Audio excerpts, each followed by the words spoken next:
moving over here. We got it worked out, I think. Right, Derrick? Good afternoon. I'm Martha Johnson, Director of the Maier Museum of Art, and I'm happy to welcome you to our Outten Visiting Artist Lecture. Sorry, I got room. Okay. He's crowding me.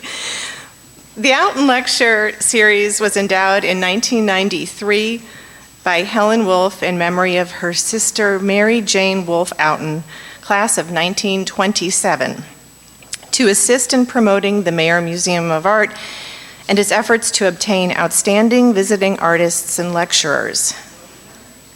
We are delighted that today, for the first time, our distinguished lecturer is a Randolph College alum.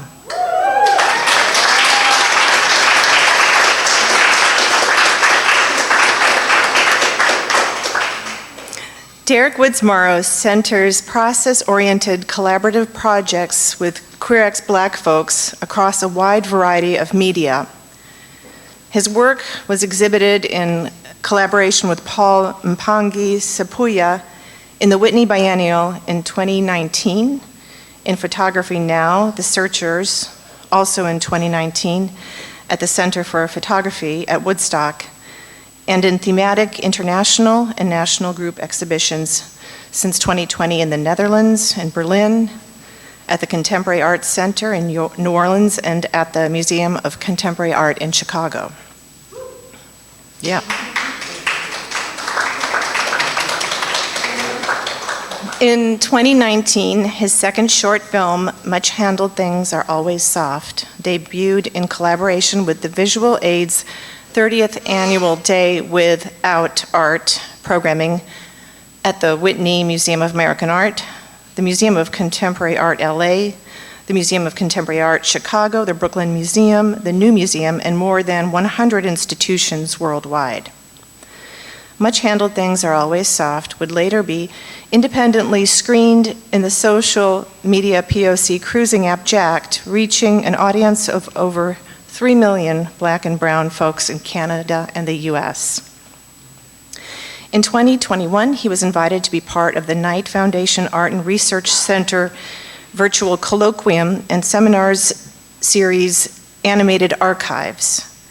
He is the 2021 Edith and Philip Leonian Fellow at the Center of Photography Woodstock, and most recently completed the Skowhegan School of Painting and Sculpture.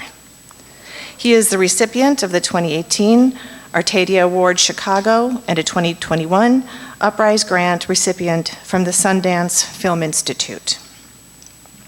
Woods-Morrow is a member of the Chicago-based collective Concerned Black Image Makers and serves on the board of directors at the Fire Island Artist Residency.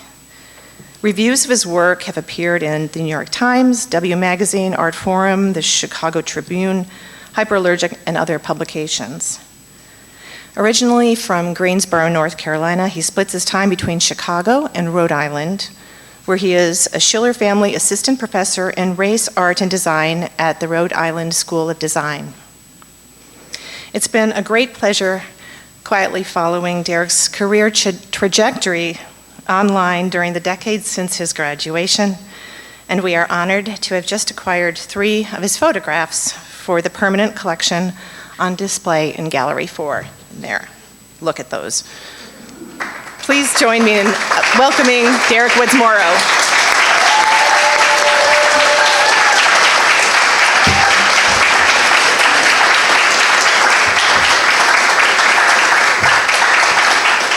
I don't know how close to get. Thank you, Martha. It goes without saying I'm nervous, so just bear with. Here goes. It's sort of crazy to be back here after so long. I think the last time I was back was Pete's wedding. Pete Hamilton, who is now the head basketball coach here at Randolph, used to just be a teammate of mine when I was here between 2008 and 2012. And now Pete has a kid named Kobe with his beautiful wife, Peggy. And so a lot has changed. And I was pretty drunk on Celebration when I was here before, so I'm gonna say it's been a decade. It does feel like the last time I was here was a decade ago. And while this place has changed too, and so thank you for having me back, and I've changed some as well. I'd like to thank my mother and late grandmother and lineage of Black women for making it possible for me to be here. I'd like to thank Keely, who has acted as a surrogate mother of mine for a decade. To the many professors I've had at Randolph who may or may not be here, Jim, Kathy, Gordon, Karen, Mara, Jennifer, Andrea, Dan Stifler, and more. Thank you to DeWardrick, who I met when I worked in IT, which was my first job here, and continues to support me. To Martha for steering this place through the troubling and prosperous times, respectively, and Laura McManus for inviting me to give the 2022 Outten Lecture. Last but not least, thank you, Sue, our new president, for dinner and the lovely conversation last night, and to the many other unmentioned but supportive people in my life. I am currently teaching juniors for their major studio and research studio at RISD. Excuse me. My students are largely angsty. They're conflicted, they're raw, and it really has me remembering how much of a troublemaker I was when I was here too. I was angsty, probably worse than they are. So apologies to the Randolph College faculty, my basketball coaches who had to put up with me for 4 angsty, closeted years of my life. Notably though, truthfully, being difficult has become a large part of my work, both as a professor and an artist, an agitator if you will. And I left here and shortly after went to art school in Boston, where I made some pretty sadomasochistic photographs of men, mostly white, naked and struggling to survive in the wilderness. And my professors at Mass Art were seemingly very confused and yet extremely supportive, and they wrote me letters of recommendation to get into the School of the Art Institute in Chicago. And I still wasn't out yet. And maybe everyone knew something that I didn't, or that I actually did know, but I didn't know that they knew. But I believe that space of in-between knowing and unknowing made the work more interesting, and specifically think about opacity in terms of my work that I make now, and going back perhaps always.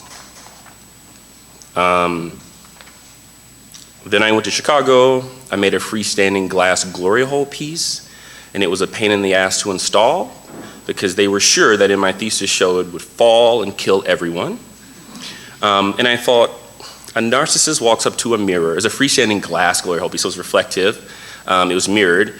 And a narcissist walks up to a mirrored glory hole and ultimately succumbs to their own pleasure. And I thought, it sounded like a great write-up for the Tribune. I was like, that'd have been great. In retrospect, I'm happy no one died though, and I'm happy that people supported me even when I was learning to accept how conflicted I was with myself. So I'd like to start with opacity. I put this up here, it's a lot of text, and I think I'll alternate, and some of this is in my notes, so like I might be skipping ahead of my notes, but I'll alternate between like reading and just speaking frankly about the work throughout the talk. And so like here's the heady academic way maybe of talking about opacity, and then there's something that's a little bit more clear and maybe easy to understand. But I think historically, a lot of us, especially the most marginalized of us, are asked to be quite transparent about ourselves. And I don't think we owe anyone that, actually. And I have spent a lot of time being transparent with people, and I've spent a lot of time getting hurt by it. And so I protect myself more now, and I actually think the slippage between transparency and opacity makes my work a lot better. And so the theorist Edouard Glissant is someone who writes a text about opacity. And I'm just gonna read the second one. The right to opacity, indicating that oppressed people, which have historically been constructed as the other, can and should be allowed to be opaque, to not be completely understood, and to simply exist as different. That I don't need to explain everything I do to everyone. I'm happy to do it in instances like this, but people aren't owed that. And that's okay. It's okay to be different and not have to be transparent with people.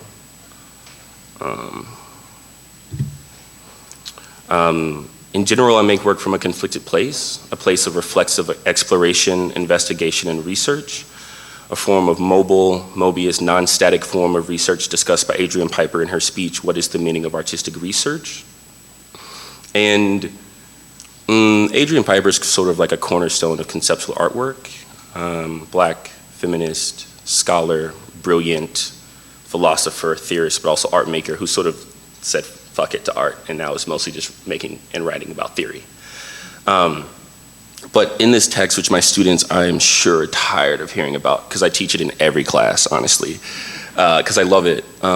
She goes into detail, because artistic research isn't a term that has been around for a long time. And so like the academic artist is not something that has always existed. And I kind of occupy that space. Like I do research, I make art, I write about things, I write poetry, there's philosophy, there's theory. But what is artistic research? Because it has no real definition.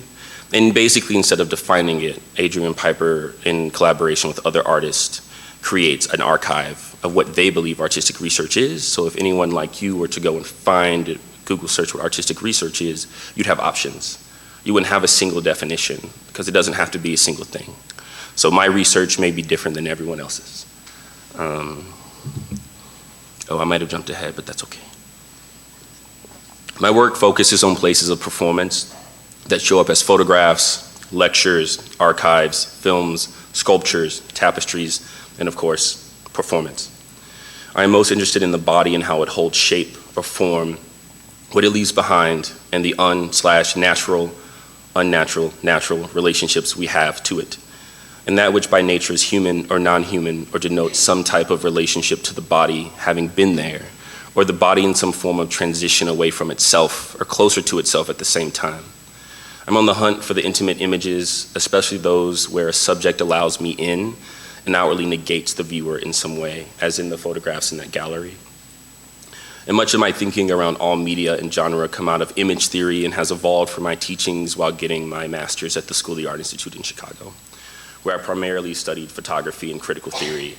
All kinds, not just the race kind, but like that is all kinds, just so I can say that here, if you get what I'm saying. As a result, I use a variety of text, theory, philosophies, and film to help give touch points to the type of work that I make, which often culminates into some form of installation. Inherently, the work isn't driven by these outside sources, but in many ways influenced by not like James Baldwin, who in The Artist, Struggle for Integrity, talks about a type of knowing that envelopes the soul. Audre Lorde, let's see if this is right. Yeah. Audre Lorde, an avant-garde black lesbian womanist poet that expands on notions of the erotic potential, and additionally cartoons like Centaur World, British rap music, various forms of pornography, the Instagram of Adrienne Marie Brown, and more are all influences to the type of work that I make.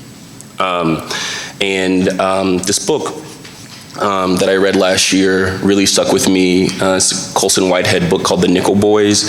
I won't ruin it for you, but I think everyone should read it, especially if you're black. At the end, I feel like one of the biggest takeaways is that opacity can save us, and that transparency and attempting to do the right thing for the right eyes or the system is not how we will survive what is happening to us. And so that was really inspirational for me. Let's see. I really am, especially now, more than ever, letting the process of making guide the development of the work. And I see my embodied experience as human and all of the things that come with it as material for the work, which currently is about bodily fluids, urine, sweat, semen, and saliva, and the affect of the body, or rather what is left behind from our unconscious performances. So you may ask, how did I get from the photographs hanging in the Maier Museum right now to the work I am making? And I'm using this lecture to answer some of those questions and hopefully drum up more questions about the work, so please ask questions at the end. It will make me feel very good about myself. Throughout the lecture, I will speak frankly about work at times, read poetry, play music, I'll fumble, I'll be nervous, and all of it's just me. So here's really the first slide. This is from an installation in Chicago. I named the show Keeping Record.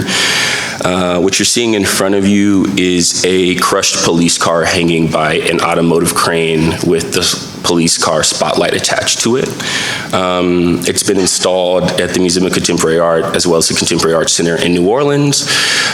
In the foreground, you see sort of what looks like two figures. It's from my first film, called The Roach is Coming, and I'll talk a little bit about that.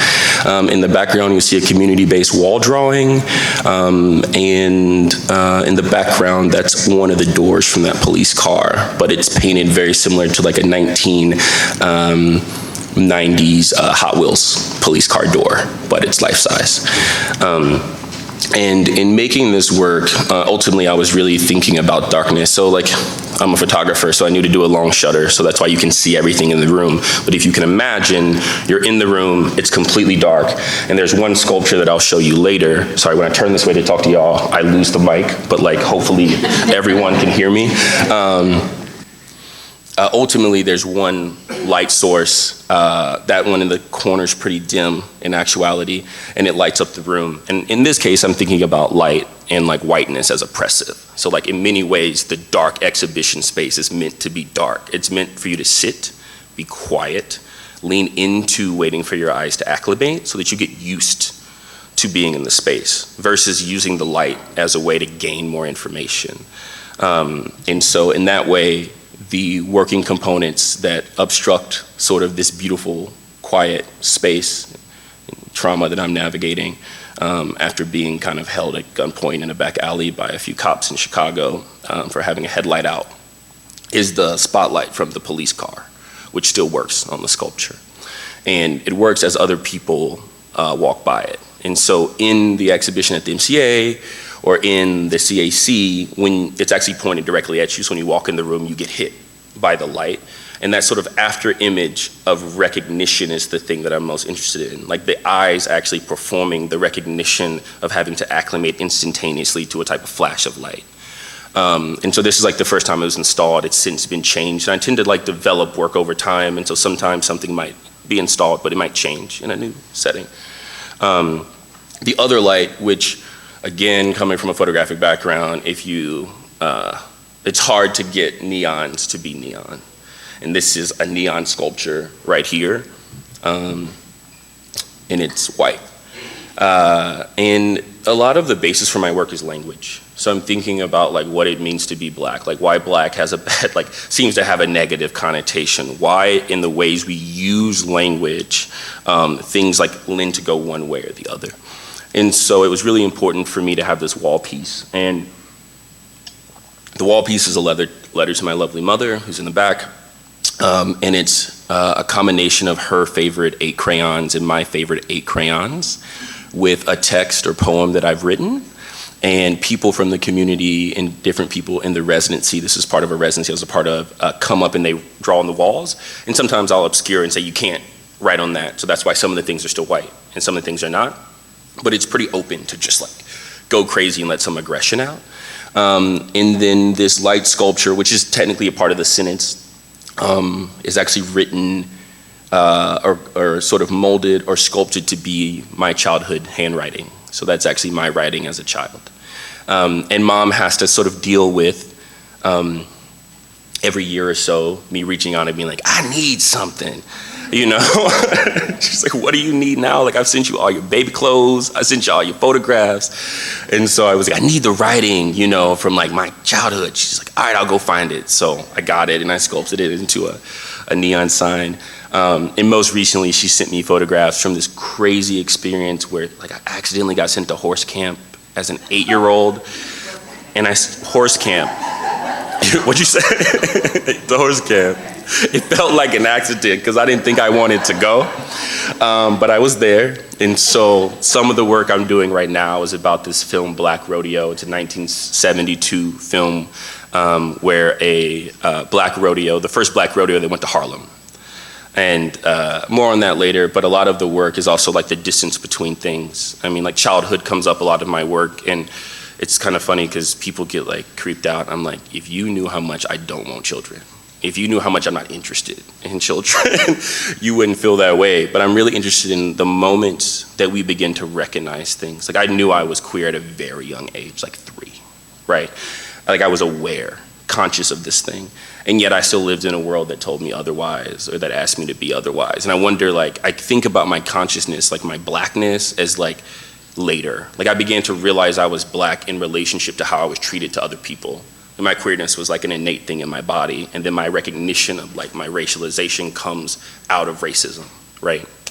And so I use childhood a lot in my work to think about that distance, similar to like, and it gets metaphorically grander, like the distance between having a rodeo come to Harlem, like from the South to New York, or the distance between two objects. I have a sculpture that you'll see later that's two mattresses smushed together.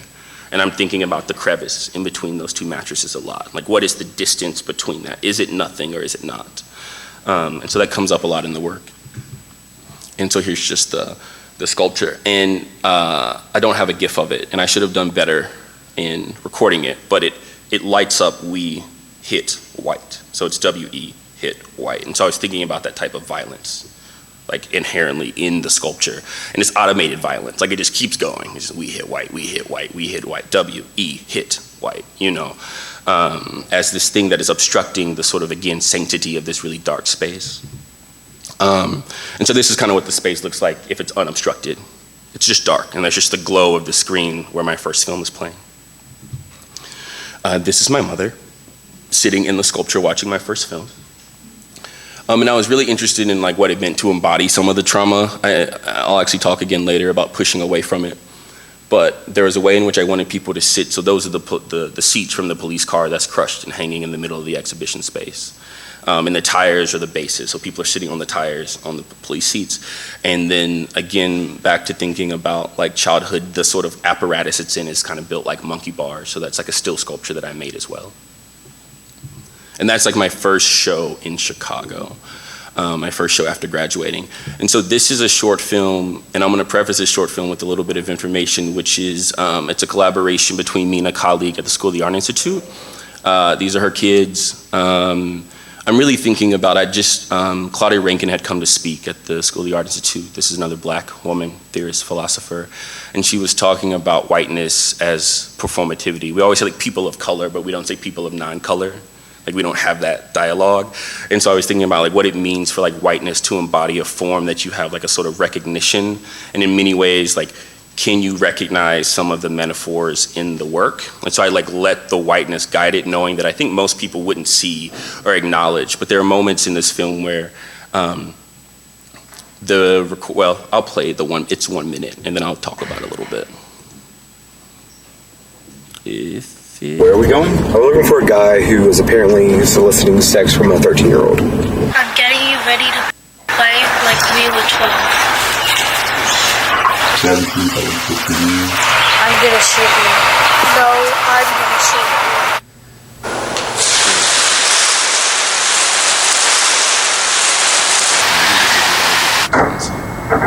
It does make me feel sad for that 13-year-old that they have to reach out to a 24-year-old to something special. Or not to someone their own age.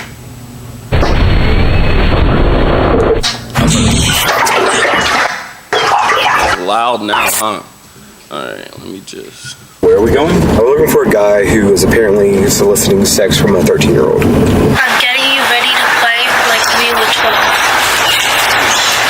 17, 15. I'm gonna shoot you. No, I'm gonna shoot you.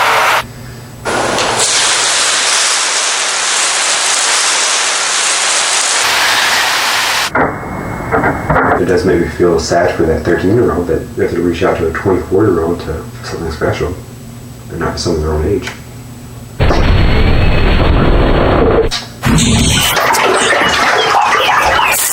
If I became having a faucet in my back, I would. But maybe that faucet in your back is your reminder. To get a bigger bathtub? You need a memory you have of it.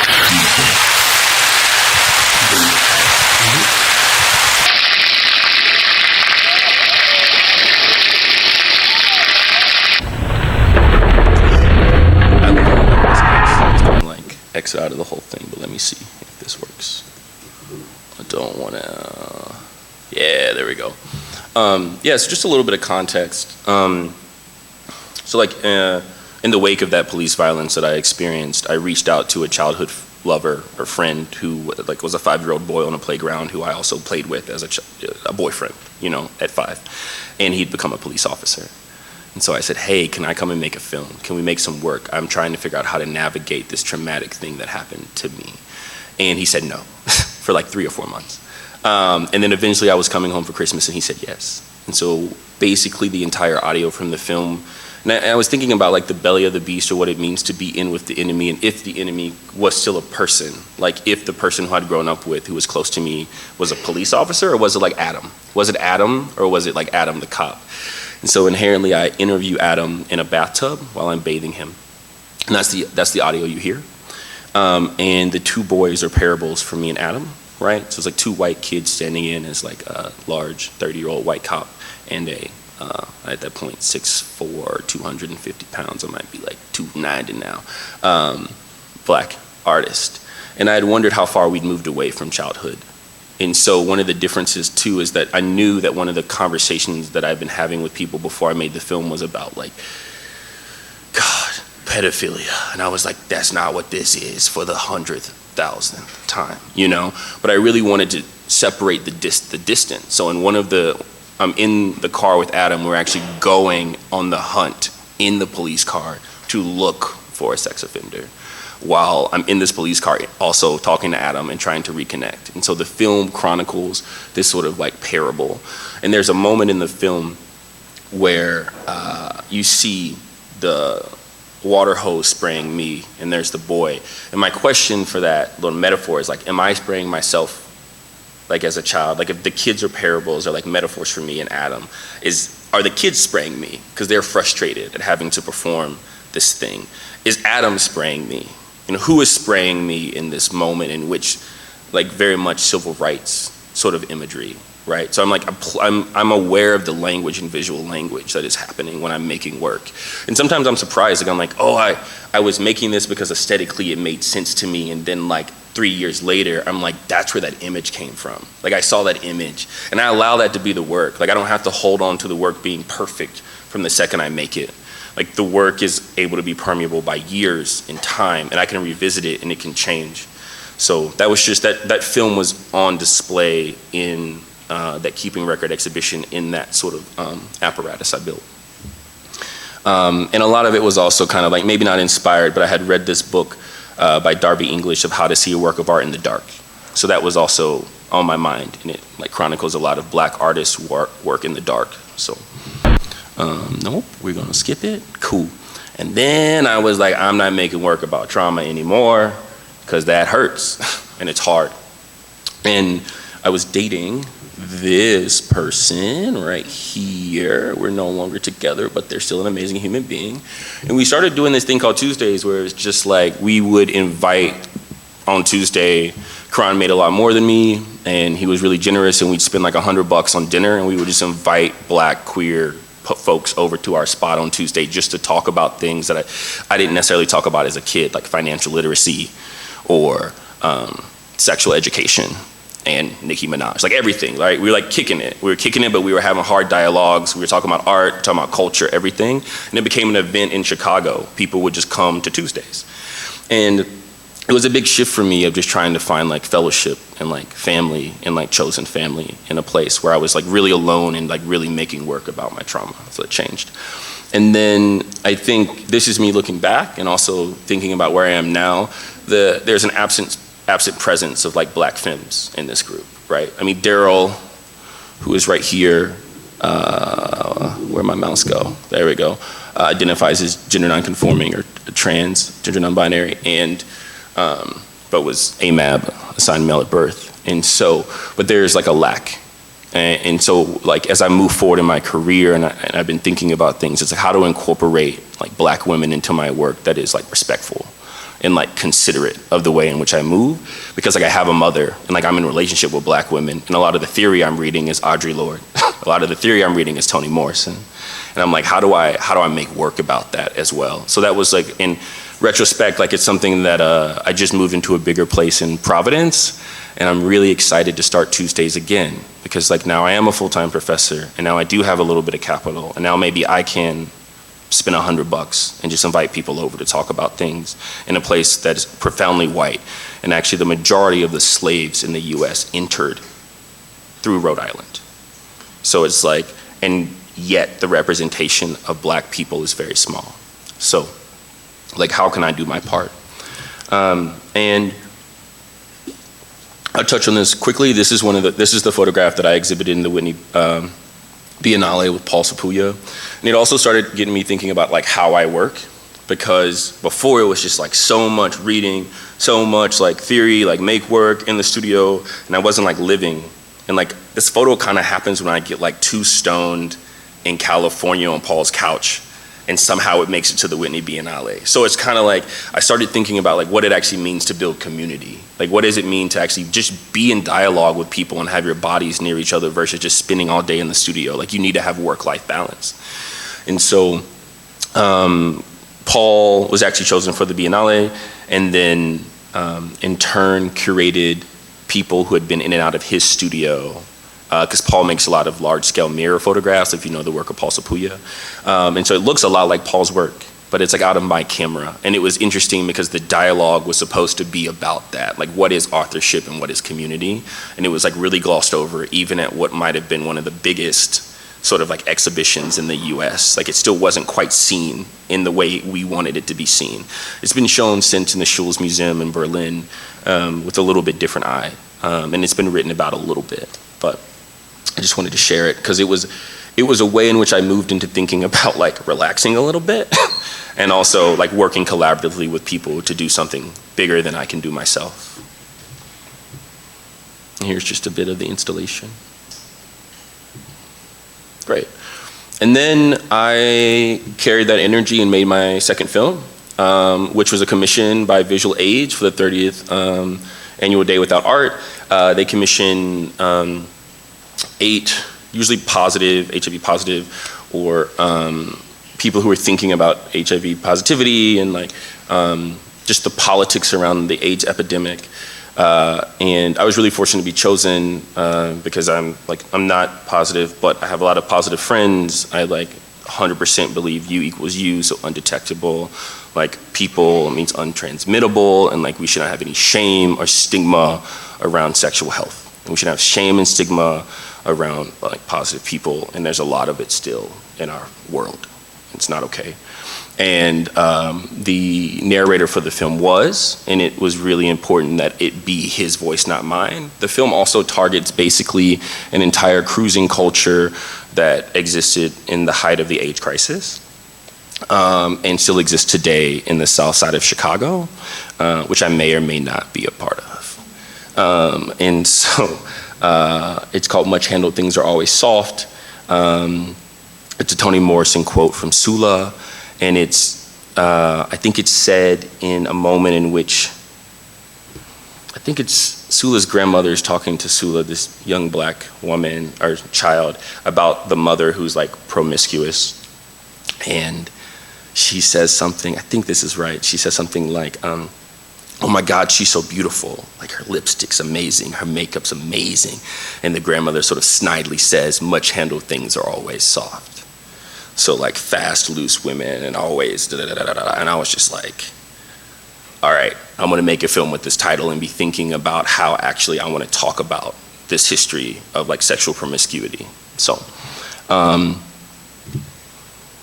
we also, in the making of the film, erect a monument to cruisers who have passed away during the crisis.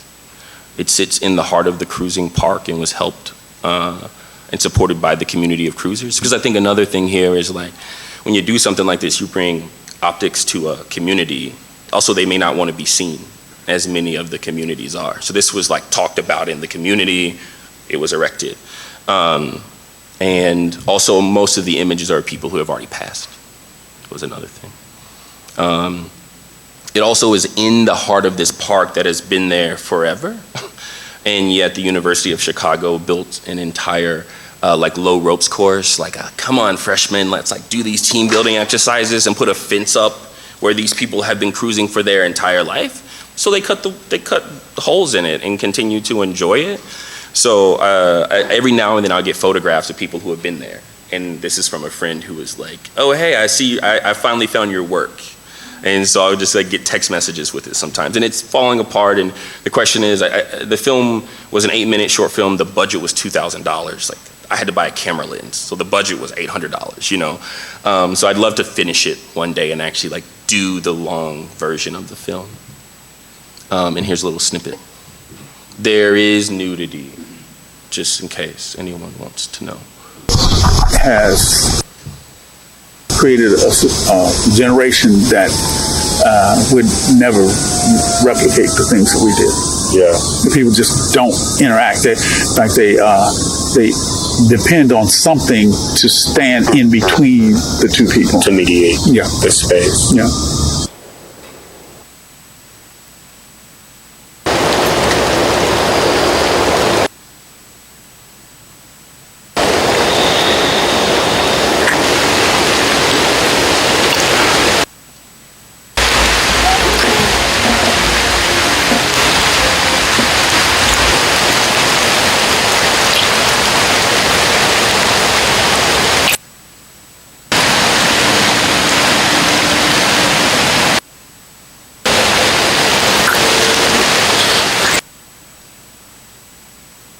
Unconsciously not recognizing, seeing, or we're looking at it and condemning. That's just a snippet.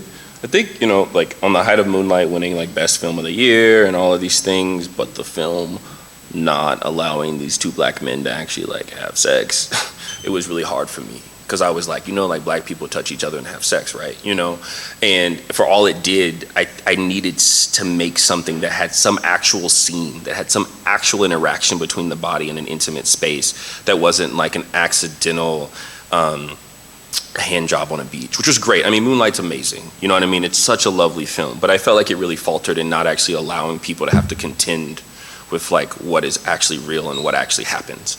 And so I wanted to just put that into a film, and it was the first time I kind of went there, and I needed to go there. So it was a part for me to like kind of break a wall for me too, because sometimes I want to be really poetic, and then that may be like without the hard phallus, and I was like, I need that to be a part of something that I do. So, yeah.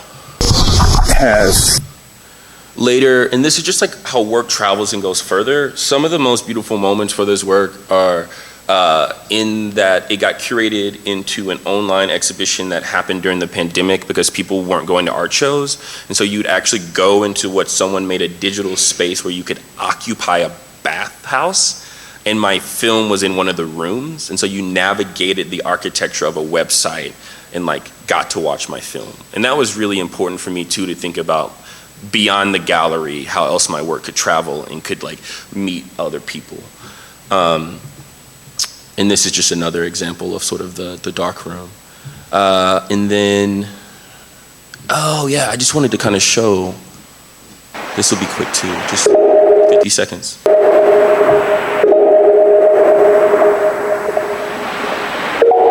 Okay.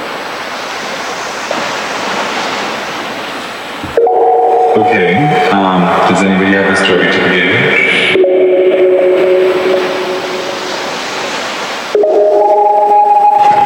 There was no taboo for me.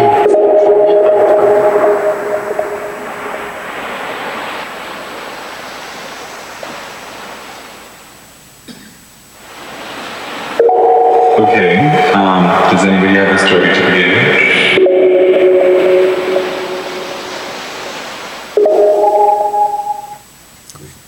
And so I think Abdullah had actually seen the film because it showed in Persia or something, like in the sort of visual aids that connected with all of these different organizations, and that's why it screened in like 100 different places in the world at kind of the same time, on the same day, everywhere.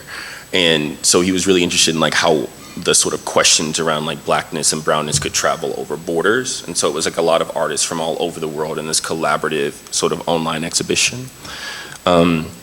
I won't show the whole thing, but this is on the internet, and you can still get to the website and see the work if you'd like.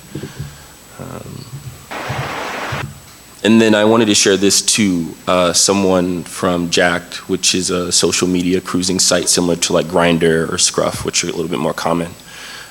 Reached out, and they started to do a a film screening series, 2020, I think, 2021, 2020. And it was a moment again of me going, okay, if the screen's in a gallery, like how many people, I mean, this is lovely actually. This is a packed house and I'm actually so thankful that everyone is here. But like the people who aren't here will either have to see it on the internet or come to it a different way. But for it to be we're tied to our phones, for it to be screened into an application and literally 14,000 people watch my film every hour was something really special. Like it completely extended where the gallery walls were and what kind of work I could produce. And I've been thinking a lot about that. I'm working on sort of a interactive sex odyssey film that queries ethnographic research and dialogues with people in the South, as well as, in part, I'm doing a residency next year at the Camargo Foundation in France. And I will, during the pandemic, I did a DNA test and found out that until slavery, my mother's entire lineage is from North Africa and Mali. And so there's a huge North African bathers and sort of like cruising population in Cassis. And so I will be there doing research to make this sort of like grand film installation eventually. So I'm just kind of going to do research next summer. All right, and so I feel like I'm running out of time, but I'm gonna try my hardest. This is other performance work that I've done, and I wanted to get into the work that's over here, so we can talk about it for a moment. I started doing performances with queer folks, collective performances around sand and land and movement, in which I would actually go to the South while taking the photographs that are in there and excavate thousands of pounds of sand and move them around the country to different exhibition spots. And so these are bricks. The bricks are actually from a monument that was in the park where the first cruising film is made, and those they're from the George Washington Equestrian Monument or Memorial sculpture that was built in 1906, and the core fell apart, like the bricks started to fall apart, and so I stole them. So they're kind of given to me, I kind of stole them, and I refired them in sand from all of these different places, and for like kind of my first ceramic works. And they get used, I'm not gonna share it today because it's another 10 minutes, but they get used in a performance where we play and we spin and we laugh and we run, and then we build in the community of people who were there, similar to here, would have been given all of the bricks, and then the people who perform with me would go into the crowd, take them back and read a poem to you, and then we would build a circle in which we would dialogue in. It was thinking about like new monuments, ways to reconstruct a space for dialogue. And the dialogue isn't outward facing, the dialogue is in facing, so people are talking to each other, like the crowd is there to watch, but I'm still really interested in what it means to like show in a gallery. And like galleries are profoundly white and profoundly come from like a very capitalist space. And I think, I still show in them, but I'm always thinking of ways to usurp it just a little bit more. And I think I talk a little bit later about disidentifications and about ways for us to like identify differently. I'm not trying to make my life counter to like the system. Like there are many ways in which I opt into capitalism. Like I like nice clothes, I like nice things, but where I can give money to a community and like have a dialogue and just bring people over for dinner, where I can do things, I try. And so this was an attempt at just having an inward facing dialogue. And then I wanted to play this and read something to you all real quick. Actually, yeah. Let's see, where are we? I lost my space. And I'm almost out of water, Jesus. Okay.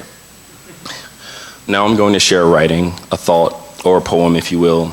It is an untitled piece that I wrote this summer as my feet dangled over the edge of a cliff over an ocean at the tip of the world in Maine, just before leaving the Skowhegan School of Painting and Sculpture, a residency where at least this year nearly 2,500 people applied and 56 crazy artists got in. And 9 weeks later, a lot of us cried when we left, and more on this later. Anyway, untitled poem, summer 2022. I wonder if at the end of the universe, in actuality, there is a sort of consciousness. How could there not be? As if it foretold itself as black, as in the distance between all things as black, as in the ocean as black and blue, white seagulls black as night. I wonder who and when, and I wonder where painters who render water see black, For no reason black, and for every reason blacker. How lemon, they said, how blue like fortune, how fabulous, and for every reason blacker. I don't know what I'll title it. It's just something I wrote, like on the edge of the world. I don't know where it goes from here, but I wanted to share it because it accompanied a conflicted moment of leaving a place that was very special to me and moving towards a future or towards a past that I believe is equally important. And it was written in a time of transition. And so that one line that says, how lemon, they said, how blue like fortune, is a line from Dion Brand's Verso 55, which is in this book called, by Christina Sharp, called In the Wake. And it's about Black death. It's about coping with loss. And so I go back and forth. Like sometimes I'm like working in a community, and then sometimes I need to deal with my own shit. Like it's how I work as an artist. And so I just wanted to read actually Verso 55 to y'all, but I'm gonna play music over the background of it because I love this song, and sometimes we just need like a music break. When I arrived at the door of no return, there was an official there, a guide, who was either a man in his ordinary life, or an idiot, or a dissembler. But even if he was a man in his ordinary life, or an idiot, or a dissembler, he was an authoritative. Exhausted Violet, the clerk interjects. Yes, he says, the author. Violet snares. For some strange reason, he wanted to control the story. So I'm just gonna read it. Violet files, Violet chemistry, Violet unction. It was December. We had brought a bottle of rum, some ancient ritual we remembered from nowhere and no one. We stepped one behind the other as usual. The castle was huge, opulent, a going concern in its time. We went like pilgrims. We were pilgrims. We were pilgrims. This is the holiest we ever were. Our gods were in the hole themselves. We awakened our gods. We left them. We never needed gods again. We did not have wicked gods. They understood. They lay in their corners, their disintegrated floors. They lay on their walls, skinless. They stood when we entered, happy to see us. Our guide said this was the prison cell for the men.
that really happened this morning. I was like, I have to do this. It felt so good. Like you just have a moment where you're listening to music you love and you're looking at your own work and you're like, this works, so just do it, right? Like I think there's also this huge like honor to be here, and there's also this huge sort of like stress level to like meet the moment. And I think this was a way of me just like letting myself breathe again in this moment. I'll go back, but I just wanted to do that. Yeah, so I'm page 18 of this book on Blackness and being, I can't get past it. I've gone past it, but I always come back. I mean wake work to be more of inciting and rupturing the episteme being like the original, the ontological, the beginning, the onset of a thing with our lived experience and unimaginable/imaginable lives. And I keep thinking about unimaginable/imaginable lives. Like I live in those. Like I imagine lives for myself to live in, and now I'm occupying one of them. And at one point it was unimaginable, and sometimes it's still unimaginable, and yet I'm here. And I think the space or the slippage between what you can't imagine and what seems unimaginable is just a beautiful place to live inside of. And it stuck with me for such a long time. And I'll go 20 pages past where I've already been. I might be like on 120 or something, but I always come back to this page. And I was thinking again about that slippage between like masculinity and femininity, between like exacting and disappearing in this image of Frederick. And that's actually in hindsight. I think when I'm taking these photographs, I'm just creating space with people. Like we're just on a beach, smoking a joint, hanging out, right? Like I'm actually just spending time with like black folks. Like I'm just black queer folks who I'm trying to get to know. And like, yeah, like we're gonna take some photographs. I have my camera with me, you know? But also we're just gonna create space to enjoy something, and Frederick wanted to wear a dress for the first time, so I thought I would document it, you know? And so that's kind of how the photographs come up. And then, you know, there are more photographs taken and I look back at them and I'm like, this moment feels something. And that's why this one was chosen of the ones that we took that day. Similarly, there's something about vision that I can't escape either. And so if you look closely, the eye of Linnell, who is gender nonconforming, is staring through Frederick. And I'm thinking about the erasure of black women here. I'm thinking about, and again, this is in hindsight, like I'm looking at an image and I'm like, there's something here. And I'm like, there's something about this erasure that like sticks with me. There's something also about the beauty of two forms like coming together. There's also something about taking an image from a vantage point in which the distance between two people again is like slammed. There is no distance. They overlap, and yet there's distance this way and not this way. Great. At the same time, I'm in archives, finding images. Specifically, I wanted to be in the South doing some research. I had kind of avoided the South for a long time. I felt like home was a scary place to be. And I didn't quite want to go to home, so I went to New Orleans, I went to Mississippi, I went to Alabama. And I started finding images of the Jim Crow South where there weren't black people suffering, where black people were playing and jumping and swimming and doing all the things they were denied even during the times in which it was hardest to exist. And then I turned those images into a pattern.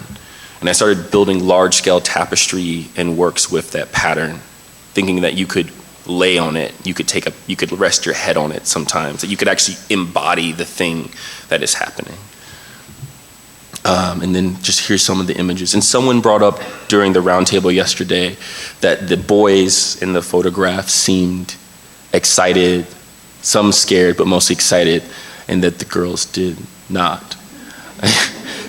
and I thought again about like how misogynoir works. If y'all know this term, it's like black men putting misogyny on black women. There's like misogyny, then there's like misogynoir.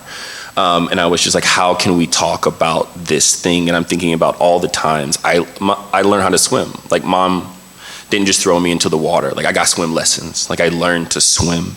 And I was thinking like what it would be like to build, I'll just go a little bit further, like build some of this work that actually had hair in it. Because I was acknowledging that like black women's hair can't get wet. Like you can't go swimming. They just made swim caps for like black women's hair. Like it's ridiculous.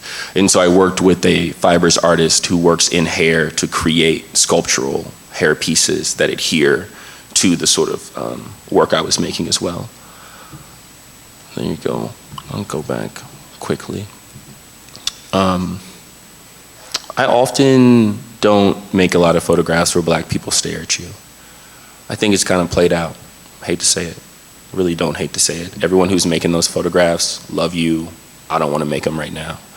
And I think that's because there's a way in which we give dignity to black faces that we won't give dignity to black backs or black sides. If black people are staring back at you, you can feel like they deserve it. So a lot of the images I take are the sides of people's faces or people running by the camera or from behind, because I think they deserve that same dignity either way. But this is one photograph of Linnell where they're staring directly at you, and it's a really strong image, so it's here. And then I use that pattern in some performance work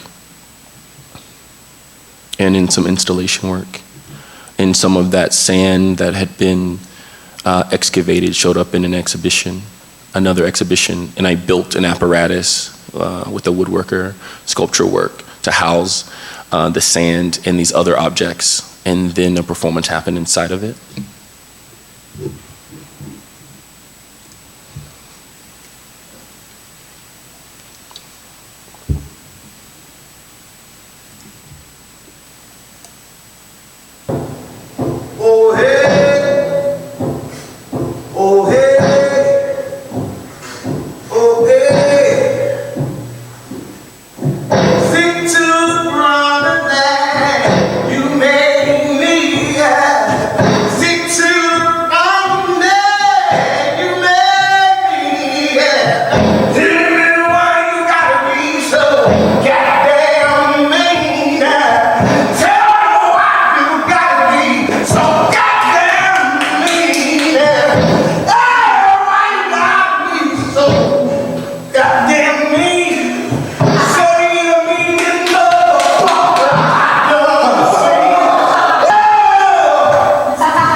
So this is a collaboration between me and a few Chicago artists. There's someone improvising music as Avery is improvising vocals, as the two performers are wearing reconstructed garments by a friend of mine who works for the New York Ballet of the garments that Frederick and Linnell are wearing in the other photographs with the pattern so that they can actually embody the rest that I'm talking about.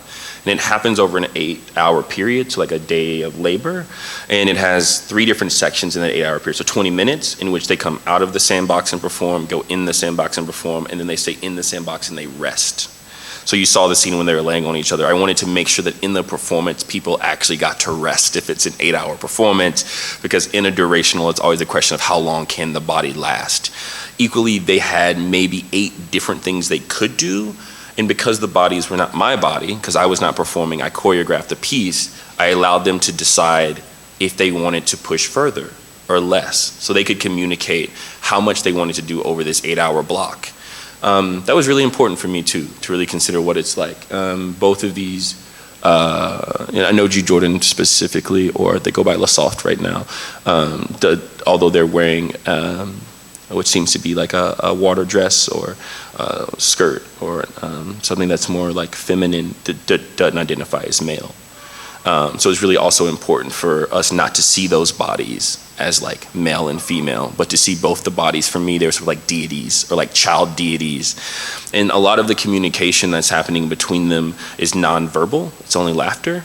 And I really wanted it to be about like how we come to knowledge or building a space between ourselves and other people. So that was something. If it lets me go further. And so this is kind of like the closure to that body of work. I kind of got to the point where like the pandemic became really hard, and I felt like queer folks were at the biggest risk when we were in the point of the pandemic and COVID, that like getting close to each other was going to kill you. And I didn't want to put people at that risk anymore, so I stopped making work like this and took a break. It took about 2 years to like rest my body to. I ruptured my Achilles a second time, which was really hard for me. I think as much as I'm preaching about like letting go of masculinity, like to lose my ableism was hard for the first time, but the second time after a week after I took the RISD job, was really hard. So I just needed some time to like get my life back together and my body back together.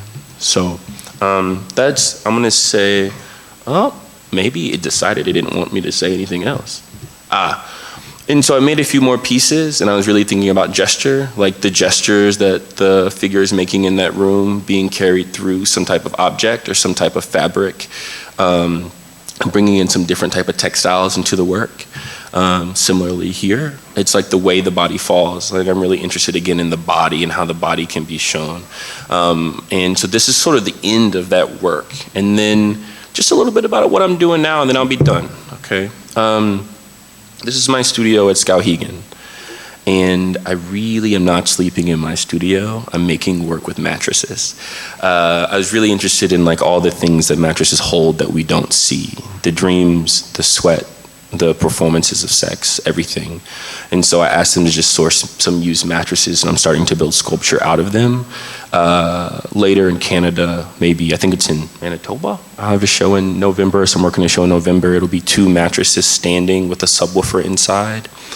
And I think mattresses are most seen laying, but I wanted to give them mobility and stand them upright.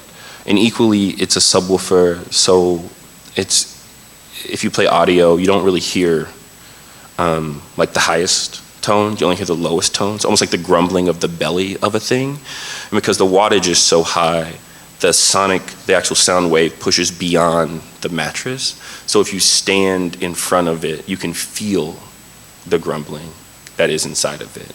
And you don't necessarily hear it. You hear like a grumbling, but whatever is being said, like you're not listening to a song, although I could be playing a song. And also the sort of fabric that is on the front of it becomes like, what would be the word here? You can't see it because it's vibrating. It's like it becomes non-static as well. So it's really interested in how you like see a thing, or how you come to like experience something, or how you come to feel something, and extracting it away from like just, again, like a portrait of someone. In many ways, like mattresses become portraits of us. They have our skin. They have our DNA. They are us. You could test a mattress and probably know more about a person than a photograph of them. So I started thinking about how charged objects could be used. And so in the corner right there are those little bottles. I was having a bit of a kidney infection, and there were no bathrooms, and curator had come and was talking about David Hammond's work, and how when he first came to New York, the first piece of art he showed was a bag of chicken bones, a greasy bag of chicken bones, that anything could be art. So I started just like collecting my pee. And part of it was a challenge to myself to actually believe that anything can be art. Like I also had to be like, you can do this. Like you can just pee in bottles and call it art. Like, and it was really hard for me too. But I thought, well, actually the pee is a collection of all the beats I ate. It's a collection of the things my body is actually going through right now. It is a collection of like how dehydrated I am, or how much labor I did in the day. It collects how much time I was in the studio, right? It's a measure of me without a portrait. And so I started thinking about how urine could be used in work. And actually urine has an entire history in art. We have like Andy Warhol's, his paintings. Castles just did an entire thing where with the trans bathroom sort of issue, which shouldn't be a freaking issue, they collected their urine for like 249 days and exhibited it in a giant minimalist cube.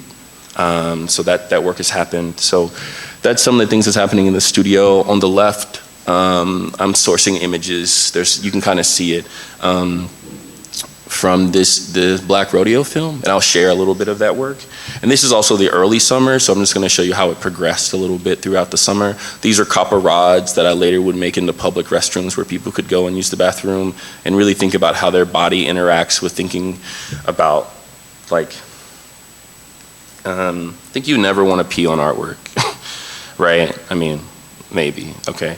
But there's something here about using the body to patina the copper and also to think about how the body could collectively is doing something. So they were bent in real time in relationship to the environment with a portable forge. And I was really also thinking about how certain bodies won't have access to them. So like the ones that are built like a rainbow short to the ground will be better for squatters. And other ones that are twisted upward will be better for standards, people who stand. And I was thinking that they would be a collection of the relationship of the people who were also at Skowhegan, right? Because they will be patinaed based on people's ability to do so and people's want to do so. So it was a way of thinking about like, yeah, there's a lot more in there that I would talk about, but I think I could probably do a 45-minute lecture on just my studio at Skowhegan, because I did a lot of work while I was there. And this is it progressing. And for a long time, that text, Unimaginable Lives, was on the wall. And then eventually the mattress is standing up with the clamp. The clamp's got to go. I hate it. The yellow, I mean, that green is horrendous. And also everyone uses clamps in art. I don't want to anymore. The back wall is painted copper and patinaed with my body. And then this is a snippet from the film I'm kind of working on right now. Just a small 2 minutes. And I had a dime. Okay, don't want to be bigger. I wonder, could I borrow yours as easy as you could mine? Because when you need my love, and I give time after time, and turn around and find me no return, then my friend, you've used my time. If there's water in the picture, and we both need a drink, to stay alive, my darling, I need less water than you think. My love, these things I swear I say are true. And all I'm really saying is be as good to me as I am to you. Great, that's just a small clip. I don't know exactly what I'm gonna do with it. It's being exhibited in that same show in Manitoba. I gotta figure out in the next few weeks. But I'm really interested in the body in this too, or the space between the horse and the cowboy. There's no scenes of the cowboys falling off of the horses. It's always just the slow-mos of the bouncing up and down. And then that same sort of slippage about distance, there are a number of the scenes that you see in which you see the Harlem skyline in the background. And so for this, you know, if you pay attention, if you like get close enough, if you like look for the crevice is there. And I'm really thinking about the distance between like the South and even like the American myth and the truth, like the black cowboy in this work. And so I'm thinking of, I think right now I collected or didn't collect, in 2020, Rayshard Brooks was murdered in Atlanta for falling asleep at a Wendy's. And my friend, who's white and is a bit of a cultural scavenger, they burnt the Wendy's down. Well, he didn't, but the community did. And he took a piece of the Wendy's and he didn't really know what to do with it. And so he gave it to me. And so for a long time, I've been trying to figure out how to use this object, which is now basically charcoal I can use to draw with or paint with or use as a pigment material in my work. And I think maybe in the show, this is like realty, like no one knows this. So like I've not said this to anybody. I might fill some of the balloons with it and project, like a group of balloons. There's this cabinet system in the specific room they want me to show the film in. And then, fill just small bits of this charred wood in the balloons and then project this on top of it in this sort of like glass cabinet system. And you'll just sit on the ground and watch sort of like, and then there'll also be a sort of subwoofer in the room. So you'll see the balloons kind of dance. And that's just what I'm thinking at the moment. Here's a few photographs that I'm gonna turn into something I don't know yet. but I really like obscure images at things. I really like grids. If anyone saw the movie Nope, it's really thinking about grids and Muybridge and photography and the system of looking. I think about that a lot in my work. The way we see things, behind things and underneath. You know, just like playfulness and how it gets like taken into some other space. Mirroring. And then lastly, I'm working on this large scale project that I don't know. Sue asked me where I wanted to be in 5 years. And I said, I don't really know yet, but I think I want to develop some type of apparatus to have really important dialogues around like sex. And so this is a part of that film, which has like interlocutor releases versus model releases. I want people to actually have agency in my work and equity. So like often, even if I sell a print or something, I'll reach out to the person who photographed and say like, do you want a dividend? Like, is there something I can do? Like, what will make you feel whole in this process? I feel like a lot of people don't do that. And so I want this particular project to feel collaborative. And this is sort of what's going into that Camargo Foundation, France, and Southern project. But here's a little bit of just the work that I started in 2020, and then it ends. These are my two childhood best friends. That's Jarrell Langon, Jamal. They came to New Orleans when I was there. I was really thinking about Steve McQueen's Bear, in which these two black men grapple. And they're sort of basically in the small film snippets we did, they're replaying the scenes from Moonlight out as 30-year-old men together. Jalen,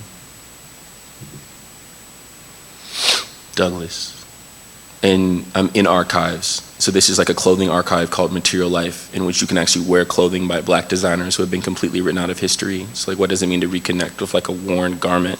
And so this is Douglas in the Material Life archive wearing clothes by these different people. Photographs of Douglas interacting with the photographic archive.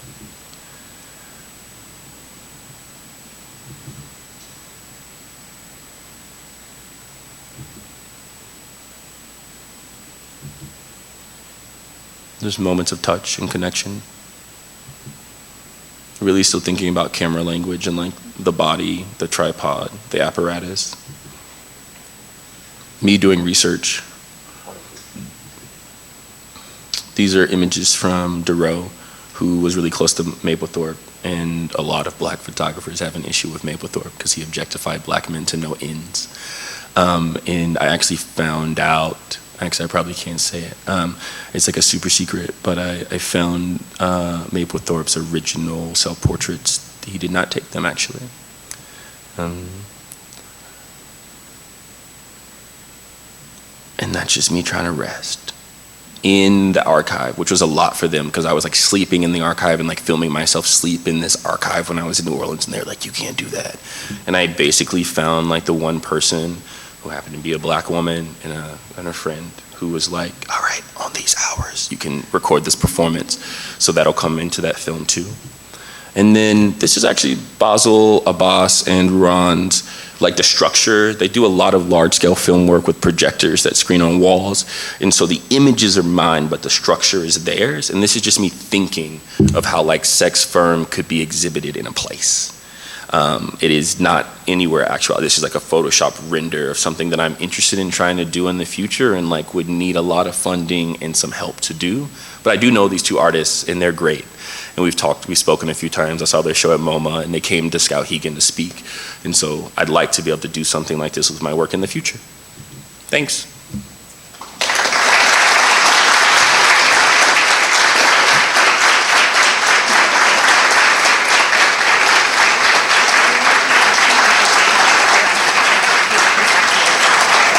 Questions. I don't want to overgo over too much time, because I want to go a little bit, but I'm happy to take 2 or 3 questions.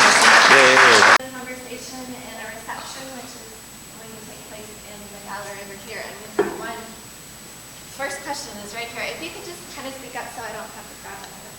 I want to say, first of all, I love your work and thought process and the way you do so much. It's very similar to the way my brain works and where I want to go with my life. So it's super nice. Thank you. I wanted to ask about the photography things that you do. Like, for instance, the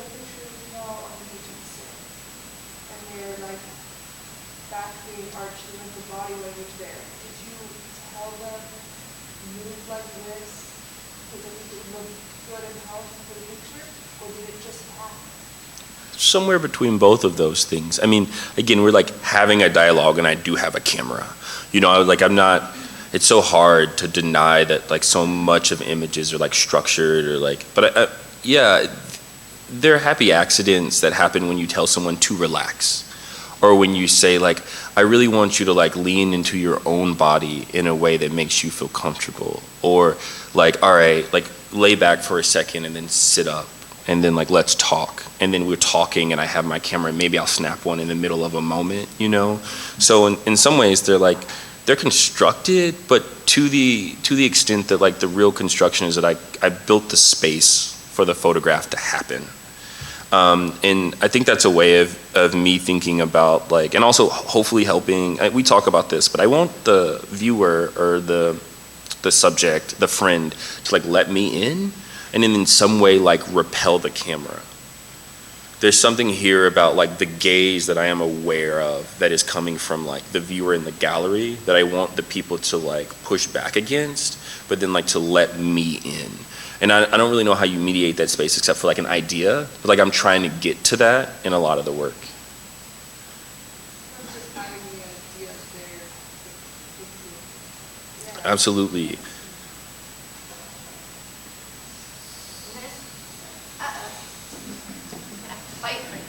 I'll do two. I'll do those two. Okay, look. Yeah. How about the way in the back first, and then, yeah, you're good. Well, you're in the middle, actually, yeah. Yeah. Okay.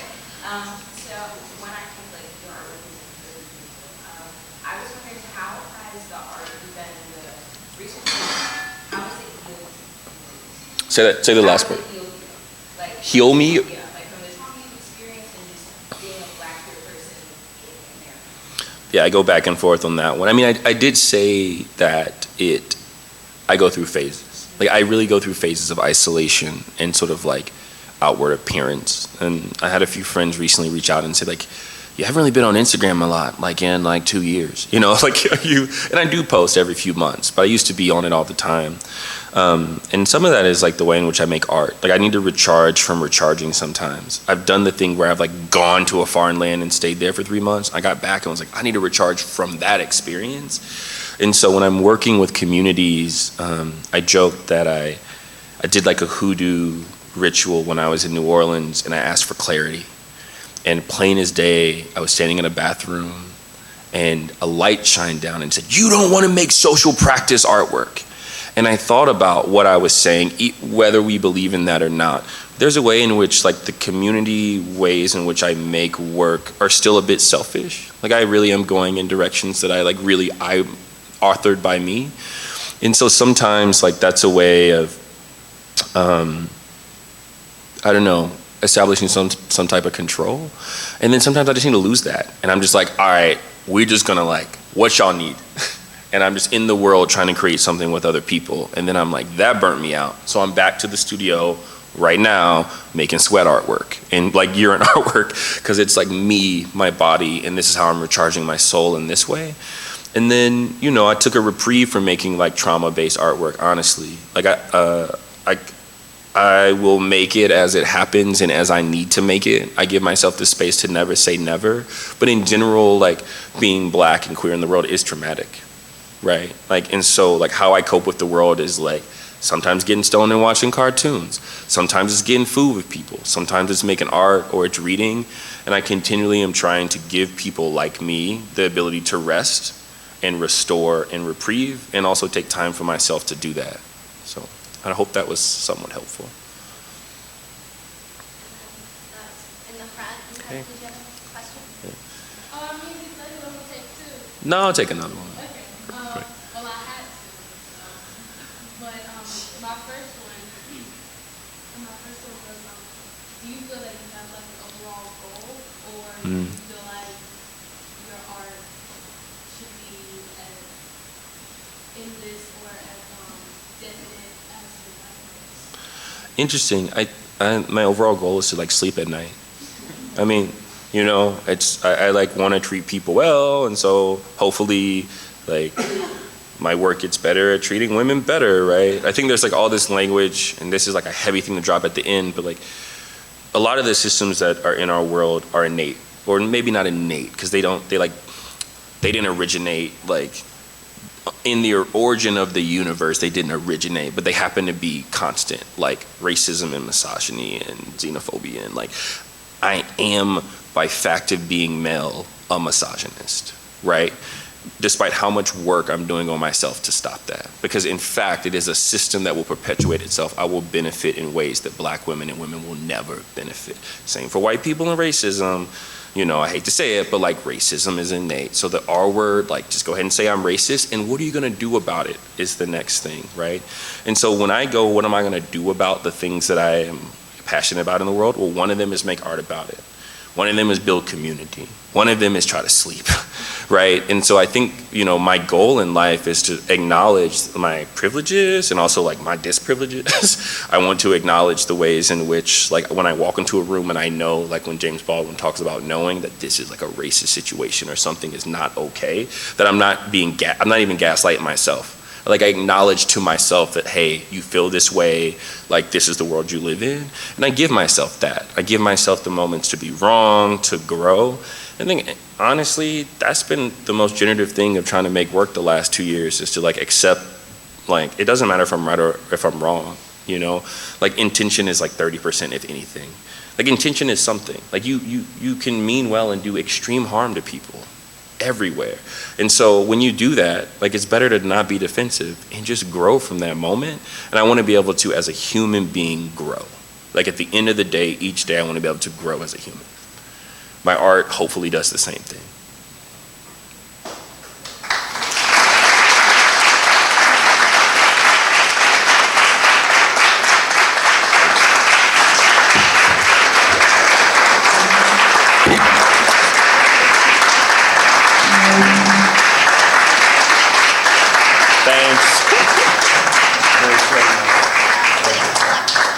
Yeah, I could. I told him you could collect the sweat. He said I'm very sweaty now. I can probably use the sweat in my way. Well, join us in the other gallery or hang out here. There's food and drinks, various beverages, and I'm sure Derrick will entertain. I'll answer more questions later.